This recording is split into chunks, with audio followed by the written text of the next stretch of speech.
Hi everyone, welcome back to another edition of Android DTV. In today's video, I'm going to be describing my experience of having a Manometry test, or sometimes it's called a motility study. So if your doctor has said that you need to get one of these tests and you want to know what to expect, stay tuned.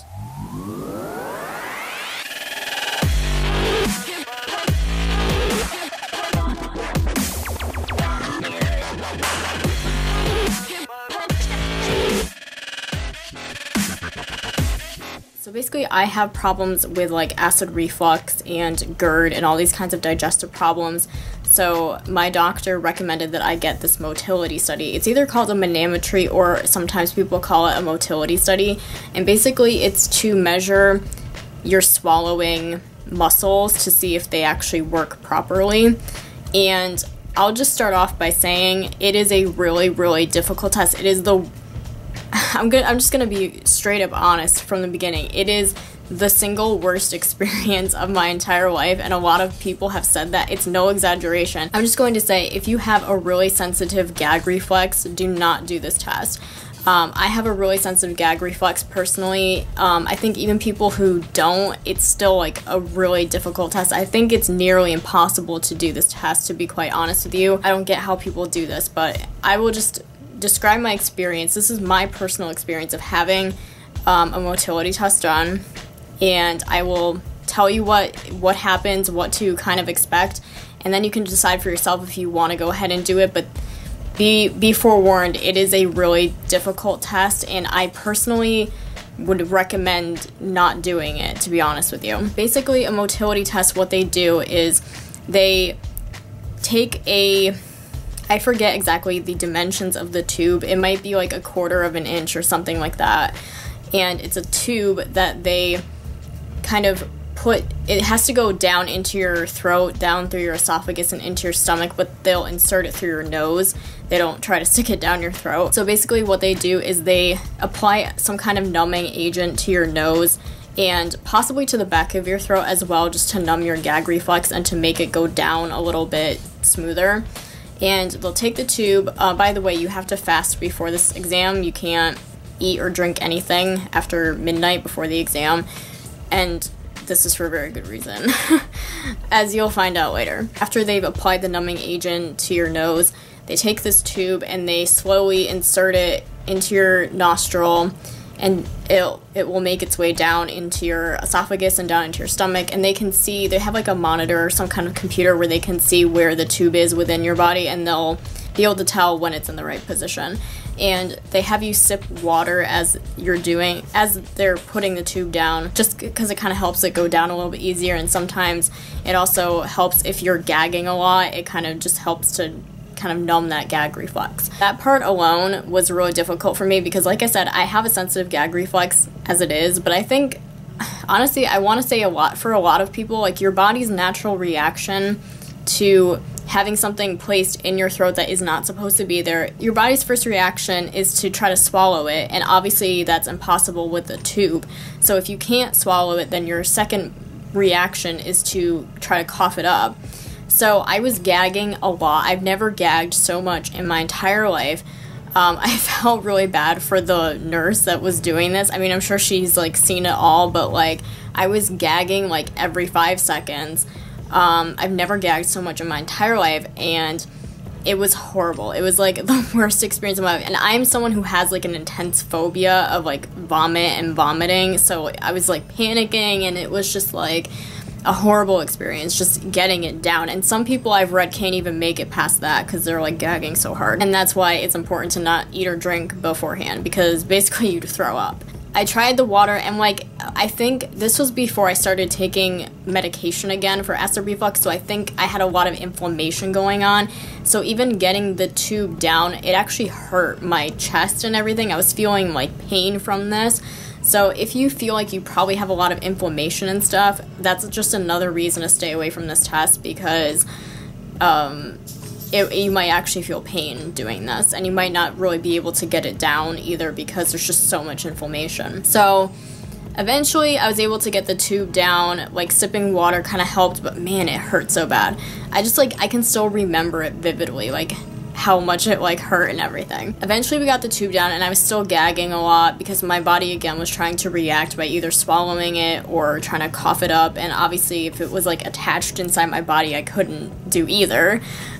So it wasn't very pleasant experience. So then we started the test, and basically, let's just say you've made it this far and you have the tube down in your throat. You kind of lie back a little bit, and they have a syringe filled with warm salt water, of all things.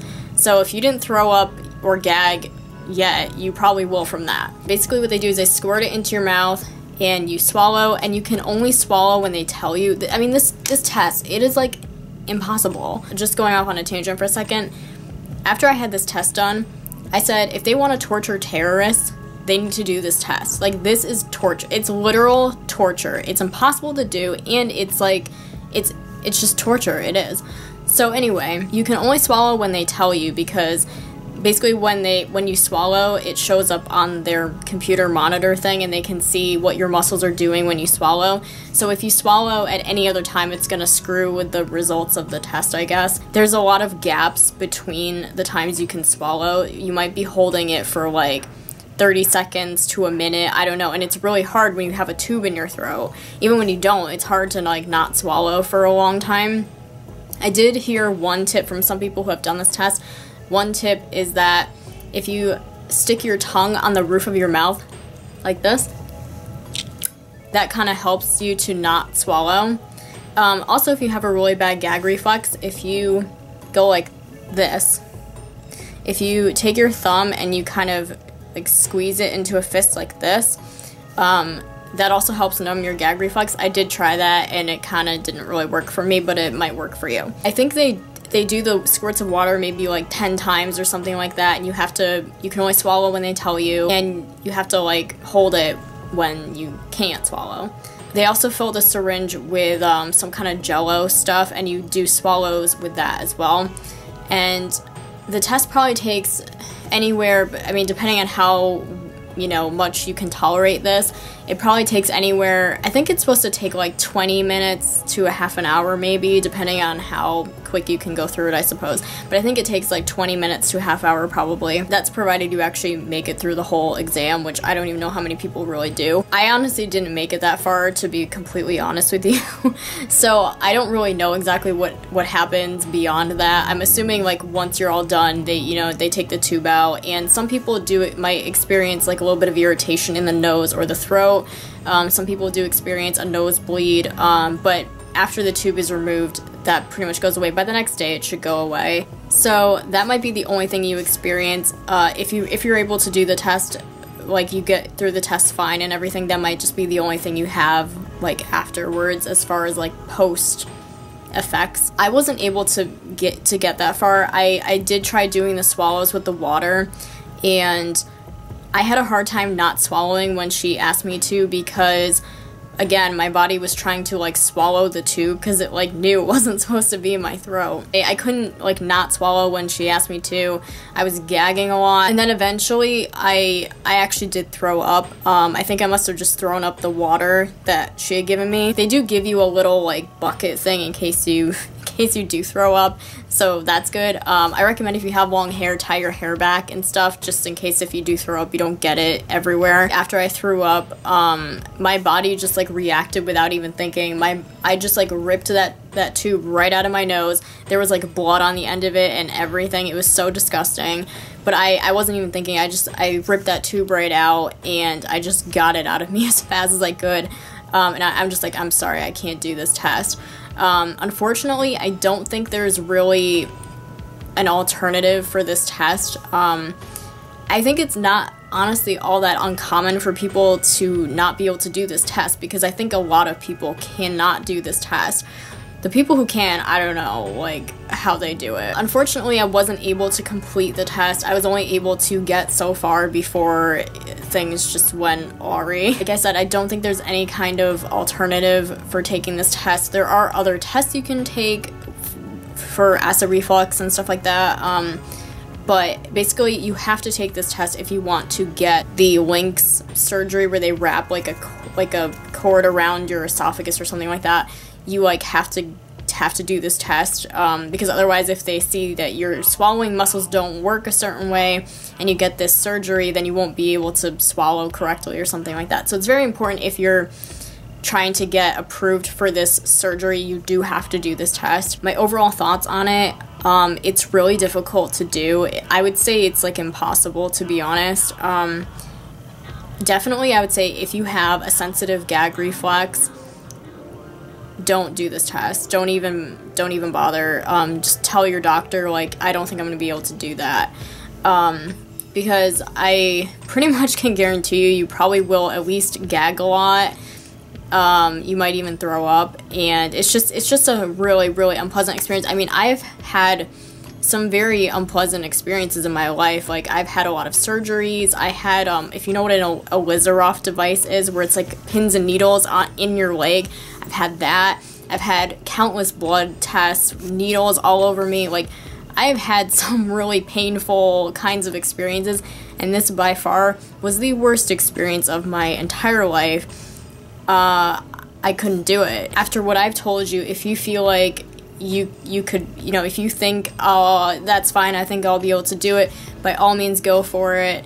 But if you, like I said, if you have a sensitive gag reflex, or you're just very sensitive to the whole kind of like having stuff in your throat and that kind of stuff, maybe just tell your doctor, I don't think I'm gonna be able to do this. There's also a test that they do that sort of accompanies this. I forget what it's called, but it's like where they stick another smaller tube down your throat. They're usually done at like the same time. So after this test, they do this other test where they stick another tube down your throat, and it's connected to a device where, like, throughout the day for 24 hours, you're supposed to press buttons, like when you're feeling symptoms of reflux and stuff like that. So if you can't do this test, you're probably not gonna be able to do the other one either. But there is an alternative for that test called a Bravo study. So ask your doctor, if your doctor recommends getting that test, ask if you can do the Bravo study, which is like the wireless version. There is some sort of myths, I guess, that the results aren't quite as accurate as the wired version, but then they sort of said, well, that's not really true. They're about similar, and a lot more people tolerated that one, the Bravo study, than the wired version. I was almost going to do the Bravo study, where they basically insert the little sensor thing inside of you, like surgically, and then you would pass it like in your stool or whatever a couple days later. I was almost gonna have that, but my doctor thought I didn't really need it, and that it might cause me chest pain as well. But just saying, if your doctor recommends you to do that test, that you could ask for a Bravo study, which is like the wireless version instead.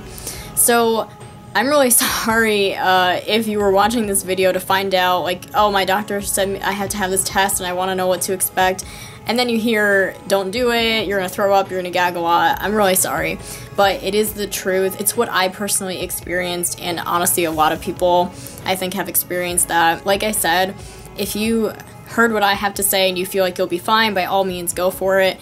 But if you feel like it's something you're not going to be able to do, just tell your doctor, I don't think I'm going to be able to do this, because it's not worth, like, suffering through it. It's not worth, you know, actually going through it and then, like, gagging and throwing up and everything. I still, to this day, have, like, I can, like, still feel it, and it's just like, oh my god, I'm, like, traumatized for life by it, pretty much. I hope, regardless of what I've said to you about it, I hope that it's helped you in some way. It's helped you reach a decision. It's helped you, if you're gonna have this test, and it's kind of helped you know what to expect and everything. Thank you so much for tuning into Andrea D TV. If you like these kinds of experience type videos and you want to see more, feel free to click subscribe. You can follow me on Twitter at adfrancesco24. I'm also on Instagram at the same handle. Thank you so much for tuning in, and I hope to see you in my next video.